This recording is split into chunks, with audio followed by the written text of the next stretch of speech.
بەناوی خوا گەورە و میهرەبان ئەمڕۆ وەک مەڵبەندی سۆرانی کۆمەڵی دادگەری کوردستان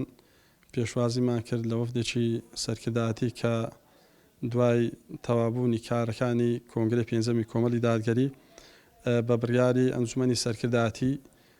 لیژنەیەک پێکهێنراوە بۆ بە مەبەستی بەدواداچوون بۆ کاروباری تەشکیلەی مەڵبەندەکان. دیارە ئەمڕۆ ئێمە پێشوازیمان لەو لیژنەیە کرد و لە نزیکەوە ئەو لیژنەی لەگەڵ برانی ئامادەبوو لە ئەنجومەنی مەڵبەند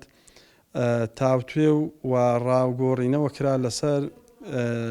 برین دەستنیشانکردنی بەرپرسی مەڵبەندی داهاتوو و هەروها لەسەر ڕێخستنەوەی ستافی کاتژێڕی و تەشکیلکردنەوەی ئەنجومەن و بازنە و دەستەکان.